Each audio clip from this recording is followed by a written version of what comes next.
మంచు ఫ్యామిలీ అంటేనే ఎప్పుడు ఏదో ఒక రకంగా వార్తల్లో నిలుస్తూ ఉంటుంది. అయితే తాజాగా మంచు విష్ణు చేసిన పనికి మంచు ఫ్యామిలీ అభిమానులతో పాటు ఇతరులు కూడా అభినందిస్తున్నారు. ఏప్రిల్ 22న పహల్గాంలో జరిగిన ఉగ్రదాడిలో 26 మంది అమాయకులు ప్రాణాలు కోల్పోయిన సంగతి మనకు తెలిసిందే. అందులో 2 ఏపీ వాసులు కూడా ఉన్నారు. నెల్లూరు జిల్లా కావలికి చెందిన మధుసూదన్ అనే వ్యక్తి విహారయాత్రకు కశ్మీర్కు వెళ్లి ఉగ్రదాడిలో కన్నుమూశారు. మధుసూదన్ గత 12 సంవత్సరాలుగా బెంగళూరులో సాఫ్ట్వేర్ ఇంజనీర్ గా పనిచేస్తున్నారు. ఆయన తల్లిదండ్రులు తిరుపాలు, పద్మావతి కావలిలో అరటి పండ్ల వ్యాపారం చేస్తూ జీవనం సాగిస్తున్నారు. మధుసూదన్ సంపాదనే ఆ కుటుంబానికి పెద్ద దిక్కు.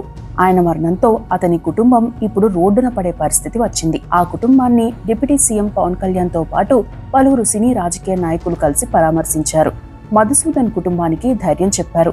జనసేన పార్టీ తరపున ఆ కుటుంబానికి ఆర్థిక సాయం కూడా ప్రకటించారు. తాజాగా మా అధ్యక్షుడు హీరో మంచు విష్ణు మధుసూదన్ కుటుంబాన్ని కలిశారు. శుక్రవారం నెల్లూరు జిల్లా కావలి వెళ్లిన మంచు విష్ణు మధుసూదన్ కుటుంబ సభ్యులను పరామర్శించారు. మధుసూదన్ చిత్రపటానికి పూలమాలలు వేసి నివాళులర్పించారు. ఆ కుటుంబానికి ధైర్యం చెప్పారు.